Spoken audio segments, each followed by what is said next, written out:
Hello and welcome back to Good Storms Games. I'm coming to you with 5 tips for new players in Oxygen Not Included. Tip number 1, in order to have a stable food source, you're going to want at least 5 mealwood plants for every 1 duplicate that you have in your colony. Tip number 2 is all about room sizes. For things like stables, you want to maximize the amount of room size so you can get the maximum amount of critters in them. I like to use an 8 by 12 space for your stables in order to be able to put your shipping little auto sweeper in here and gather up all the resources automatically, freeing up your duplicates to do other tasks. For things like greenhouses, I like to maximize them width-wise as much as possible. You want them to be 3 high for most things so you can stick a little fertilizing station, I believe that is, and so that your duplicates can grow lots of food easily and efficiently. And if you want to automate it a little bit, the gathering of all the stuff that they drop on the ground, your farmers, I would suggest using a little sweepy dock. Sweepy docks can go 30 blocks in either direction, so they can gather up all of the mealwood that gets dropped on the floor by your duplicates. For your washrooms, mess halls, and barracks, and the like, you don't necessarily need to maximize their size, so I suggest making them just as big as you need them and no larger. Now, some of these things you might want to future-proof, such as your mess halls or great halls, so you can get better morale bonuses. Tip number 3 is all about morale.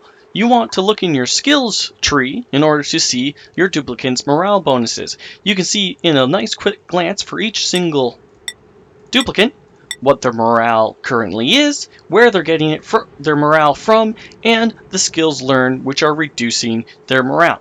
This prevents them from vomiting and destroying your base and crying and just being miserable.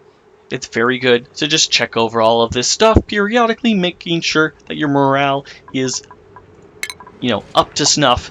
And the things that you can get for morale is by increasing their food quality.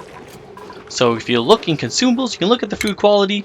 Here's all the ones that you've unlocked currently. And you can see from least to highest morale increase where it basically sits. Kind of, where you want your duplicates to get their food and morale bonuses from. But the easiest place to get bonuses from is, again, your rooms. You want to get things like your great halls, your mess halls, your bedrooms, your barracks, your latrines, your parks, your nature reserves, and maybe your recreational room. Normally, your recreation room's kind of included in the great hall, because no matter what they use, they tend to use a machine. If they use any kind of recreational machine, they get an extra bonus to their morale based on whatever recreation machine they use. Number 4 is all about number crunching. So if you want to get more advanced and all that jazz, you're going to want to go into your little database here. You're going to look at all your little hatches, see what their diet is. So they have 140 kilograms per cycle of sand, can produce 70 kilograms per cycle of coal. And then you want to say, hey, what am I going to use that coal for? Well, obviously you're going to use that coal in your coal generator to produce electricity. So if you wanted to, for instance, run this flat out, you could go over to the requirements. It's going to burn 1,000 grams per second, which is equivalent to 1 kilogram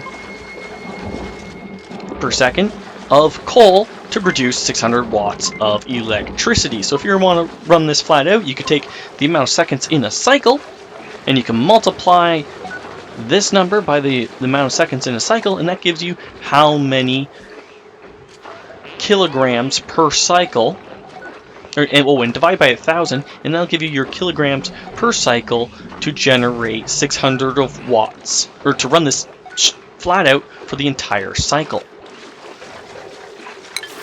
That leads us to our 5th and last little tidbit. Here's a nice little setup for your early game power generation. You can use 1 manual generator and 1 coal generator for most of your power needs. If you look at this, I've got quite a few things hooked up to here. Not all of them are running at the same time, so you don't have to worry about the cables breaking. You can look at the potential load. It has 1,000 watts potential load. I'm barely using 200, maybe 300 watts at any given time. So it's very nice to set this up with a little bit of automation. You can hook your smart battery up to your coal generator with just a little bit of automation wire, and that will cover most of your early game power needs. So you can get a stable food source, you can grow a few things, you can incubate a few fishies over here. And basically, it's just a nice little setup for your early game power needs. It can be thrown basically anywhere. It's very compact, very simple to set up. You just throw a few batteries down, hook up a smart battery to your coal generator, and you have a little man generator, and you're all set for most of the game. I hope you enjoyed this little 5 tips for new players and oxygen not included. This is Good Storms Games, and I hope you have a good day, eh?